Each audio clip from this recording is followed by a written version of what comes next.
Hello, and welcome to our 9th lesson out of the book of Judges and for our Wednesday class. But before we get started, I want to go ahead and open us with some prayer. Most gracious and loving God, we thank you for the opportunity to come together. Although we are apart, we come together in spirit to study your word. Watch over each of us as we listen, as we read, as we try to understand and bring into our lives your word. Help us to find meaning, to find understanding, and to find grace in your words. And through all of this, we thank you and we praise the name of your Son, Jesus Christ. Amen. As we begin our lesson today in Judges chapter 9, very briefly, let me give us a little bit of a kind of a reminder of what has happened up to this point, at least where we left off last. Where we left off last is Gideon had died, and he had left in his wake. In a lot of ways, Gideon acted as if he were a king. He set up a monarchy in some ways. He acted as if he were a king, although he never once claimed that title. In fact, he insisted that title was not his. And so we have that. But what he did leave behind is an oligarchy. And so he acted in a king of every way, but when he died, he left an oligarchy in place. He left 70 people, 70 of his sons, in charge of the territories of Israel. There's another little aspect of all of this that we need to recognize too, is that this all takes place within the territory of what would be known as, which is known as the territory of Joseph, which would be Ephraim and Manasseh territories. The story of Gideon takes place entirely within that region. The story that we're going to have today, the beginning, the Abimelech story, or Abimelech, depending on how you want to pronounce it, I will switch back and forth between the two depending on my mood. So be prepared for that. He's known as Abimelech, and he's also known as Abimelech, just depending on where you want to put the inflection. But all of this takes place inside the territory of Manasseh and Ephraim, the Joseph sons, the sons of Joseph, inside their territories.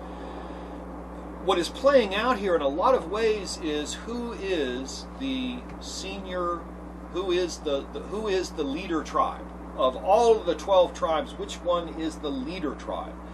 And Ephraim and Manasseh, the sons of Joseph, are at this point where the power base is looked at. Interestingly enough, though, if we go back and we look at some of the incidents that have happened so far, where armies have been called up, where the question is which will lead us, which tribe will lead us into this battle, twice, both under Joshua's time and then also during the time of the judges, we have that Judah is the one that leads into combat, leads into the battle more often than not. And so although the struggle seems to be at the moment between Ephraim and Manasseh as to which one is going to rule all of the tribes, Judah in the background is the one that keeps being called forward to do that. So this is the struggle between Ephraim and the rest of the tribes. In a lot of ways, this is that struggle for who is the dominant tribe. Which tribe is the dominant tribe? So as we begin our story today, I want to remind you that, again, that Gideon had 70 sons. Well, he had 70 sons plus a son from a concubine. The 70 sons lived in Ophrah, and Abimelech himself was from Shechem. The city of Shechem, the town of Shechem, has a huge, enormous history here, and it is in later times it's established as the first site of where the monarchy sits. It's the first throne, or the first palace. Not even a palace. No, that's not the right word. Shechem is the first place where a throne, or where a capital city, that's the word I'm looking for, where a capital city is settled in the north. Shechem is. Shechem is also a holy city in lots and lots of ways. It is it's located in the Jezreel at one of the ends of the Jezreel Valley, between the mountains or the hills or the mounts of Mount Ebal and Mount Gerizim. And as we move forward, both of these mountains, although Ebal is called by a different name throughout this story, the other mountain is Mount Ebal, and I will point that out whenever we hit that spot, where we hit those spots where it has a different name. I'll remind you that it's Mount Ebal and Mount Gerizim. Both of those mountains play an important role in this story.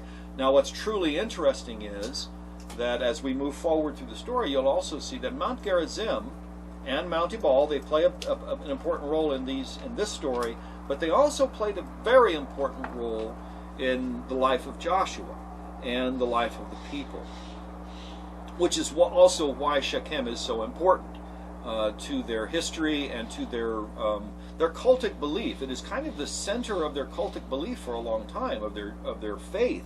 It is the center before Jerusalem becomes the center. Shechem is one of the major holy sites. It is on Mount Gerizim, where the Samaritans believe that's the high place. That's the place where you should sacrifice to God. That is where the altar should be. That is the Samaritans in first century Palestine during the Christian era, the beginning of the Christian times. While Jesus was alive in that first century, the Samaritans worshiped God on Mount Gerizim. So it also plays a very important role in their history, in their times, in their theology, and in the mythology of the area. Okay. The reason I bring that up is Mount Ebal is where, when Joshua, at the end of his life here, he has conquered a major portion of what he could do. He got them the foothold into the territory, as I've discussed before. Well, at the end of that period, just before his death, they carried out a command that had been given to Moses, and Moses passed on to Joshua. And that was, when they enter the Promised Land, and once they have established the foothold, that half of the tribes, 6 of them, are to go up onto Mount Ebal, and the other 6 are to go up on Mount Gerizim. And the tribes that are up on Mount Ebal will shout out the curses for those that do not follow Yahweh. And the 6 tribes that go up on Mount Gerizim call out the blessings that God will give for those that do follow God into the future. And so that's the importance of both Mount Ebal and Mount Gerizim. They're an anchor point for the religious faith in a lot of ways. And it's also an anchor point. Shechem itself is also an anchor point. And Shechem shows up a lot in their history. And I may, before this is over, actually go through a little bit of that and give you some of the points along the way. But let me go ahead and get started. This is probably going to be a very long class, and just so you know, I will probably split this into 2 sessions, 2 lessons. I'm going to try to tape the whole thing at once because it's easier for me, and then I'll divide it up into 2 depending on the length of this thing. If it goes longer than an hour, I will probably divide it in 2, and you'll have part 1 and part 2 of the Abimelech stories. Okay, beginning now, let's go to the story. Let's go ahead and start this. Beginning now with Judges chapter 9, beginning with verse 1. Now, Abimelech, son of Jerubbaal, went to Shechem, to his mother's kinsfolk, and said to them and to the whole clan of his mother's family, "Say in the hearing of all the lords of Shechem, which is better for you, that all 70 of the sons of Jerubbaal rule over you, or that one rule over you? Remember also that I am your bone and your flesh." So his mother's kinsfolk spoke all these words on his behalf in the hearing of all the lords of Shechem. And their hearts inclined to follow Abimelech, for they said, "He is our brother." They gave him 70 pieces of silver out of the temple of Baal Berith, with which Abimelech hired worthless and reckless fellows who followed him. He went to his father's house at Ophrah, and he killed his brothers, the sons of Jerubbaal, 70 men, on one stone. But Jotham, the youngest son of Jerubbaal, survived, for he had hid himself. Then all the lords of Shechem and all Beth Millo came together, and they went and made Abimelech king by the oak of the pillar of Shechem. So there is our opening to the story. Now, Abimelech is the son of a concubine in Shechem. The rest of his sons all live in Ophrah. But this one son, Abimelech, now I want to remind you that Abimelech means son of the king. And so his name kind of fits into what he proposes to do. Maybe his name gave him this idea, or maybe the name was actually given to him later after he attempted this, and son of the king became his name. We don't know, but I kind of tend to the idea actually that he was trying to fit into his name. So he's the son of a concubine, so he is not the full brother to, so he has 71 half-brothers. It's interesting is that they give the number of 70 that is killed. It says over and over again he has 70, but again that 70 is a magic number in Hebrew mythology, and so it means the number of completion or a completeness or finish, and so it is probably just a figurative number that he had a boatload, he had the proper amount of sons. The one from the concubine, though, is only a half-brother to the 70 other brothers. And the half that is not part of them from the mother's clan, the part that is from his mother's clan, he appeals to them. What is better for you? To have an oligarchy over you, all 70 of these, or for you to have a ruler, like the rest of the Canaanite peoples around us? Although he doesn't say that, what we do need to recognize is that Abimelech is not a follower of Yahweh. He's a Baalist. He follows Baal. And all through this is partially a struggle between Baal and Yahweh, between Baal and Adonai. Adonai only shows up in this story twice, and you'll see those when we get to them. I don't want to give it away, but Adonai only shows up in this story twice. The rest of the time, it is Baal is in the background more so than anything else. So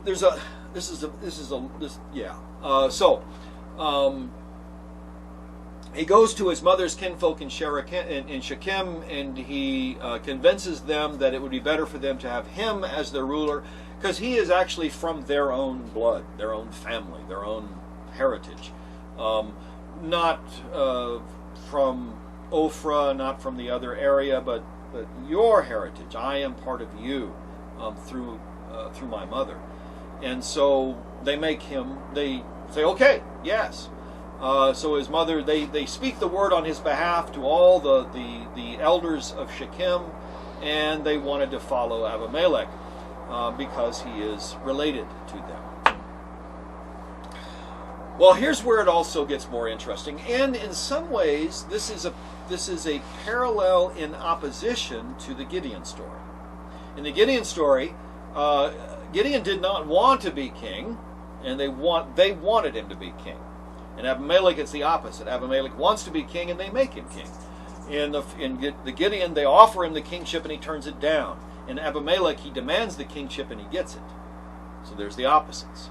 In the Gideon story, he is given tribute He's given funds in order to raise up an army, and it is given to him. But it comes from Adonai, where here in this story he's given 70 pieces of silver. That's a piece of silver for every son that died, out of the temple of Baal Berith. And so he gets money from Baal. Gideon got money from, or got funds or the ability to work forward from Adonai, and Abimelech gets it from Baal, from the temple of Baal. Well, with that money, he hires a bunch of worthless and reckless fellows. What he does is he hires a bunch of cutthroats, and he hires them on as a mercenary force. This is there is another character in a future story also that parallels that little bit. Is that's exactly what David does also. If you were to go forward and see at the conflict between David and Saul, when David is first thrown out, he collects among him a bunch of brigands and people that are of ill repute, and he hires them on as a mercenary force. And that's exactly, and so we have a very similar story in the David story. So here, Abimelech hires a bunch of worthless and ruthless fellows. So he takes the worthless and reckless fellows, and he takes them to Ophrah, where the rest of his family is from, his father's family is from, and he kills all of his brothers, with the exception of Jotham. Now again, if we were to go back into the Gideon story, if you remember, Gideon had the king in front of him, and he asked one of his sons, Jotham, to kill that king. And Jotham was too young. He just wasn't ready for that kind of thing to do, and he refused. He just couldn't do it. He was too timid to do that. And here we have him also here. Jotham, the youngest son of Jerubbaal, survived because he hid. He was too timid. He was too afraid, and so he hid himself so that he survived. And so you have Abimelech, and we have Jotham. That he's a very timid young man. And so he survives. Then all the lords of Shechem and Beth Milo, they come together, and they make Abimelech king by the oak of the pillar of Shechem.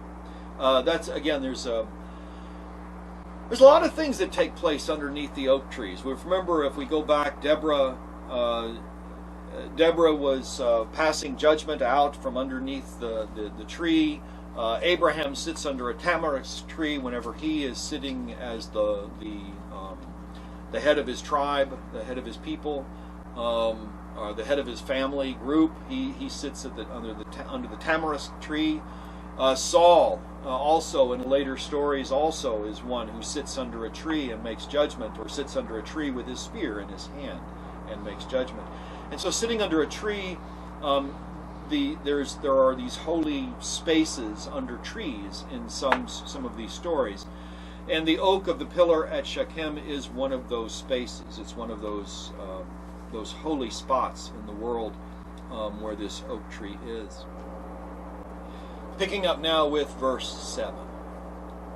When it was told to Jotham, he went and stood on the top of Mount Gerizim, and cried aloud and said to them, "Listen to me, you lords of Shechem, so that God may listen to you.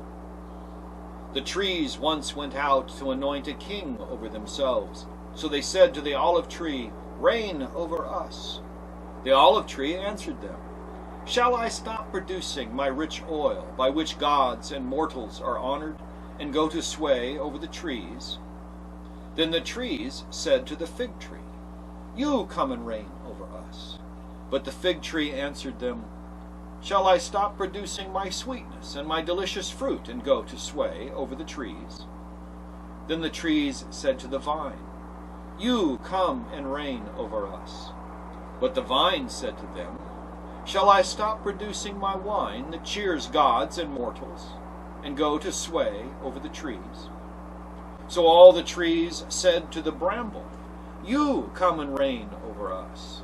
And the bramble said to the trees, 'If in good faith you are anointing me king over you, then come and take refuge in my shade. But if not, let fire come out of the bramble and devour the cedars of Lebanon.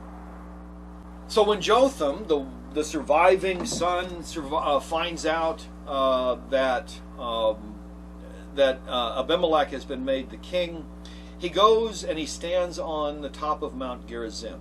Now he's been in hiding, and now he goes out into a public place, but it's the top of Mount Gerizim. It is almost a sacred place because this is where the blessings were passed out. And what's kind of interesting is that he's almost passing out a curse while standing on top of the Mount of Blessings. But it is a warning to the people that they're headed down a wrong path. In some ways, Jotham is acting as the prophet in this. That's one of the interesting little twists to this story, is that there is no judge in this story. Although this is a story out of the book of Judges, Abimelech is not raised up as a judge. There's no Deborah in the story. There's Jotham, the youngest brother, or the brother that hid, who now stands and acts as if he were a prophet, or speaks as if he were a prophet in some ways by telling this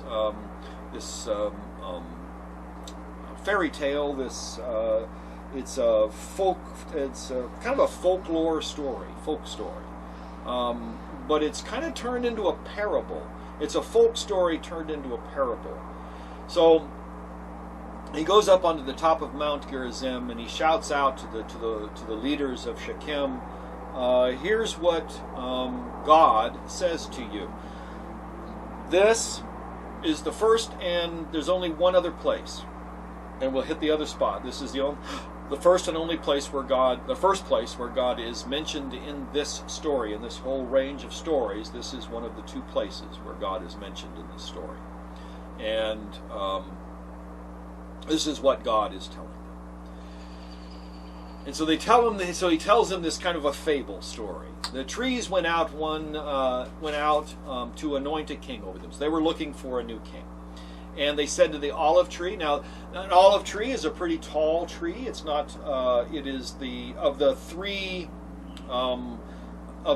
that are mentioned here of fruit-bearing trees or fruit-bearing plants. The olive tree is the tallest of them. And so they come first to the tallest of these fruit-bearing plants, and they ask the olive tree to reign over us. And the olive tree answers them like, shall I stop producing my rich oil, by which gods and mortals are honored? Now I want you to note that it doesn't say that Adonai is honored. It says that gods, plural. The word here would have been Elohim with a small e, meaning then multiple gods. What this speaks to, what this one phrase right here, well, and then one again in just a short little bit when he talks about the wine, is that we see the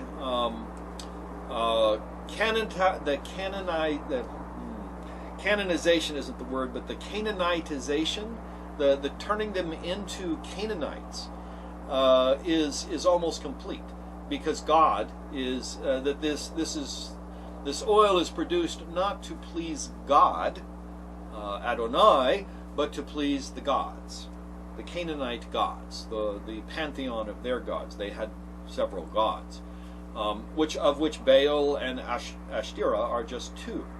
Those were their primary gods of the Canaanites. And so we see here that this is part of that Canaanization of the Israelites. They have gotten more like the Canaanites than they have like they're supposed to be followers of God. But of course the olive turns them down. Should I give up what I'm doing that makes gods happy or honors the gods, so I can go and sway over the other trees? Now that's kind of, it's the phrasing in that is just beautiful. Is that so that I can. It's not hold sway over them, which is what you would normally kind of call that, but it's to sway over them, to be above and to flap your limbs, your branches above the other trees. Should I go and do that and give up what I'm doing for the gods and for people? So they go to the fig tree. Now, in the height order, the fig tree is shorter. Usually doesn't grow as tall as a olive tree, and so the fig tree is a shorter tree. It's a little bit smaller to the ground, a little closer to the ground. And they go to the fig tree and ask us, "You come and reign over us." And of course, the fig tree answers them, "I produce sweetness and delicious fruit. And should I give that up to go and hold sway, or to sway over the other trees?" And then they go to the vine. Now, of course, we know that the grapevine is they grow only as tall as you make the poles for them to climb along. And so they go to the vine, and they come, and "You come and reign over us." And the vine says again, like the olive, "Should I stop producing my wine that cheers gods and mortals and go and sway over the trees?" And again, in this case, again, it's not Adonai that it's pleasurable to, but it's to the gods that they're pleasurable to. And there's again another evidence of their Canaanization. So the olive tree says no. The fig tree says no. The wine vines, the grapevines say no. And so now they go to the bramble. In my head I picture tumbleweeds, but that's not what this is. There's actually a very short little tree that's a real prickly tree. It actually does produce fruit. It is not a very good fruit, and it's not very nutritional fruit, but it does produce an edible fruit. And if you happen to have been, kind of lost out there without any out in the desert and this region of the world, if it was the right time of the year, you could actually get enough nutrients off of this, or enough to survive, but it would be just barely. And so that's why it's not even mentioned here. But we are to see that. That's part of the thing, is that this thing does produce a fruit, but it's a very worthless fruit in a lot of ways. And so they come to the brambles and say, "You come and reign over us." And the bramble agrees. "I'll do that. If you're offering this to me in good faith, then you may come and take refuge in my shade. So I will provide protection for you." And in honesty here, what Jotham is putting out here is an honest answer.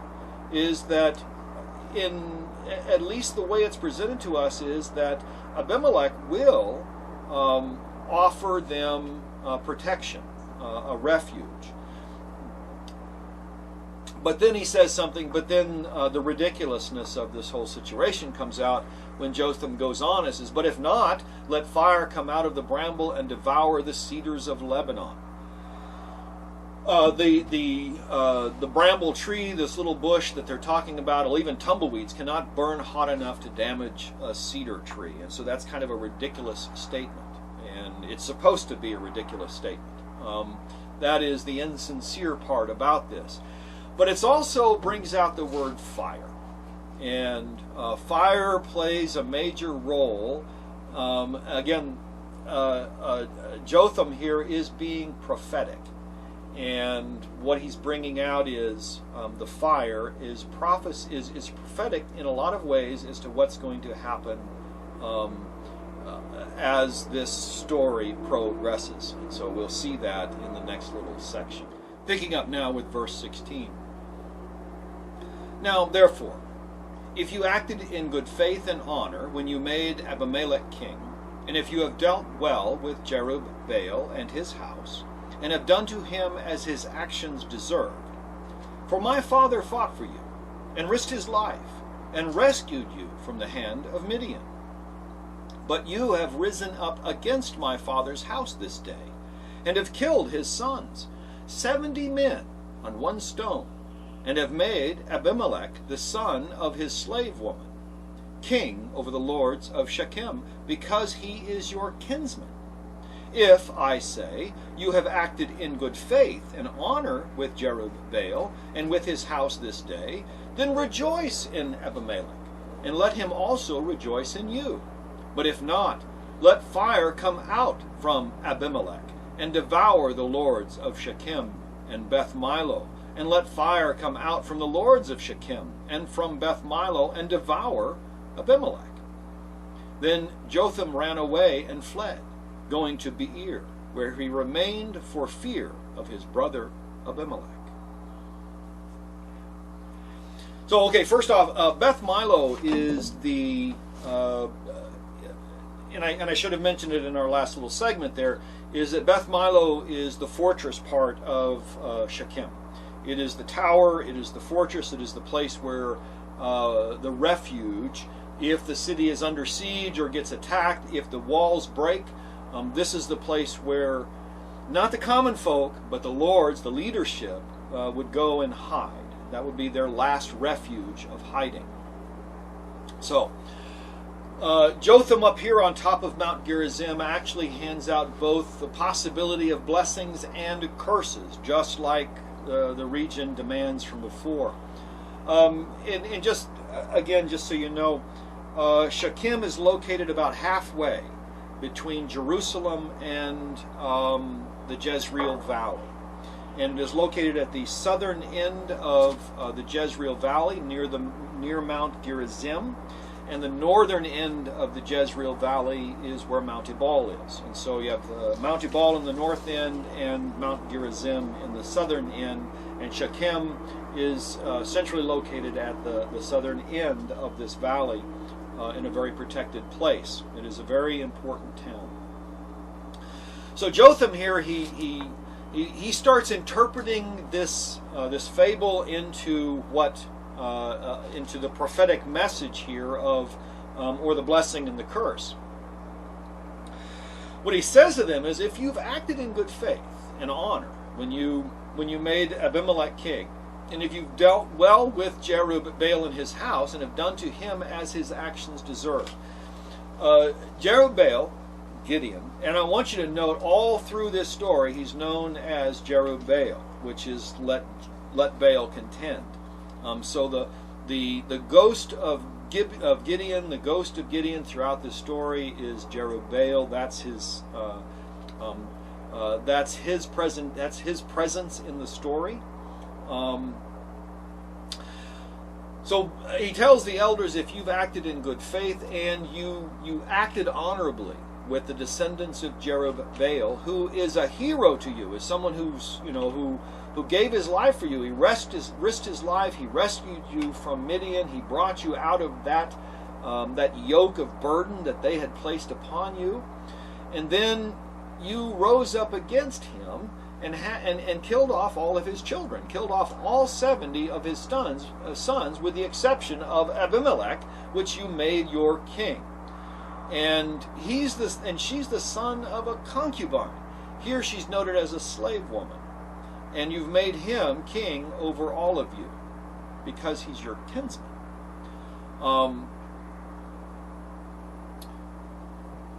Concubine in this story. And again, we have the word that's used here as concubine is the same word that was used for Hagar.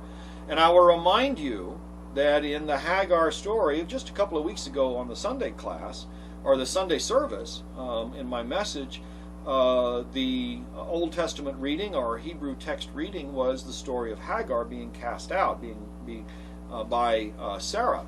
And all through that story, she's never named by Sarah. She's always called the slave woman, or that woman, just like Ishmael is always called that boy, or the son of the slave woman. We also have other stories very similar to this, where in fact, there's a story at the end of this, not at the end of this story, but the end of Judges, one of the last stories, again, is about a concubine who is treated more like a slave than as a wife.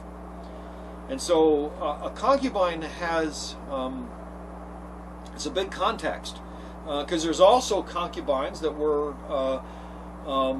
allowed to stay in their father's household or their mother's household.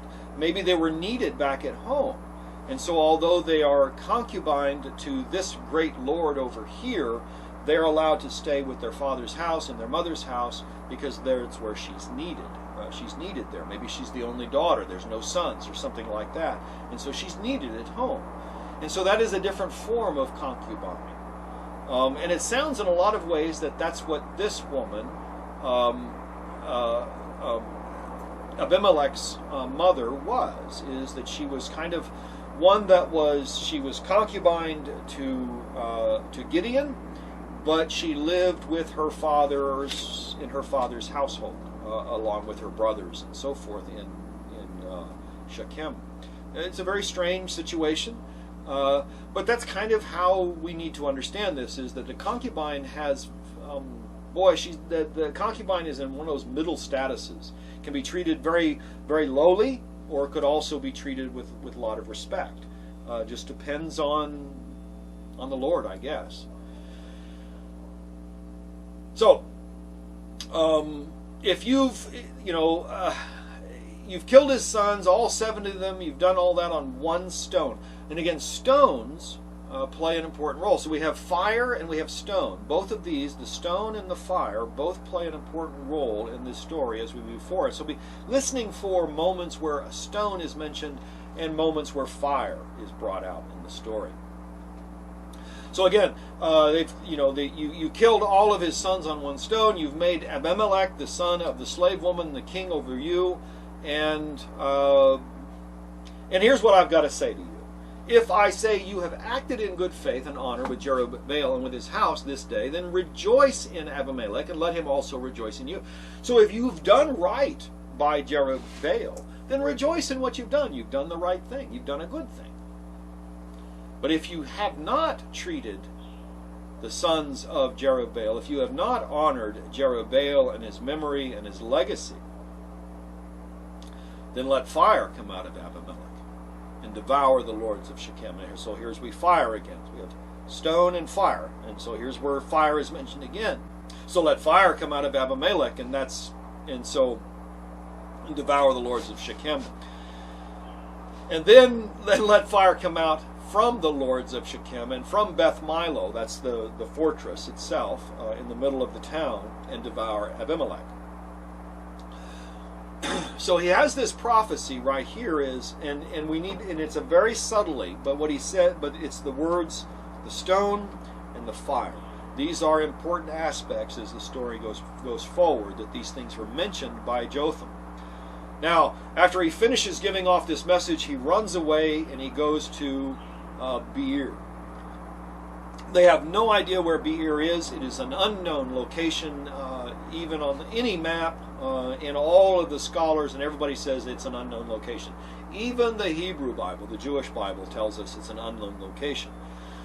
But it is probably near Orpha, where the family clan is from. It's probably a nearby town, and maybe even it even has some form of refuge there. Although it is not a named refuge city, maybe they have some refuge there, or a place there where he can hide, or at least be protected. And there he remained for the rest of his life, because he feared his brother Abimelech. Picking up now with verse 22. Abimelech ruled over Israel 3 years. But God sent an evil spirit between Abimelech and the lords of Shechem. And the lords of Shechem dealt treacherously with Abimelech. This happened so that the violence done to the 70 sons of Jerubbaal might be avenged, and their blood be laid on their brother Abimelech, who killed them, and on the lords of Shechem, who strengthened his hand to kill his brothers. So out of hostility to him, the lords of Shechem set ambushes on the mountaintops. They robbed all who passed by them along that way, and it was reported to Abimelech. So, back to verse 22. Abimelech rules over Israel for 3 years. It's a city-state kind of kingdom, Shechem, and maybe a couple of little towns nearby. He rules over them, and he's into it, and for 3 years he rules over them. And here is the second place where God steps into the story. But God sent an evil spirit between Abimelech and the lords of Shechem. It is interesting that this is the first time we see something like this, where God can withdraw His good spirit and put a troubling spirit in its place. We see this the second time that this, or one of the other times, the second time we see this type of thing is with the story again of Saul. If you remember, God had blessed Saul, God had entered into Saul, and Saul worked to God's pleasure all the way up until he didn't. And then God removed His spirit from Saul and put it on David. And as He removed His spirit from Saul, and this is how I describe it in the class, this is how I usually kind of think about this, He kind of left a holy hole in Saul. And then in that holy hole, God put a troubling spirit. And that troubling spirit for the rest of Saul's life troubled him. He grew angry easily, and he threw spears at people because he was angry. He tried to kill his own son, Jonathan, with a spear. He tried to kill David a couple of times with the spear. He would get into a rage and would act crazy. And what the story here with Abimelech also, we have God sends a spirit between them, and it causes trouble between the two parties. This evil spirit. I don't like the word evil. That's an NRSV translation of the word. The word, if you were to go back to the Jewish translation, the Hebrew word here that this derives from really means troubling, not evil. But our modern day translations use these kinds of these hypersensitive words or hypercharged words, evil, when in reality it's just a troubling spirit, something that would cause trouble between these two. It's not evil, it's just trouble. It causes dissension. And so they start dealing with Abimelech in a treacherous way. They stopped honoring him as their king. I remind you that the king is always, part of the king's duties is the control of commerce. And that's where the rest of this story kind of plays. And if you remember that kings are in charge of the commerce, then the story makes a little more sense. But the troubling spirit was put there so that a vengeance, that avenging could happen here over the 70 sons that were all killed. And this is against, this troubling spirit works against both parties. It troubles the relationship between the two, but it also lays the blood of the trouble on Abimelech and also the lords who strengthened the hand of Abimelech so that he could kill them.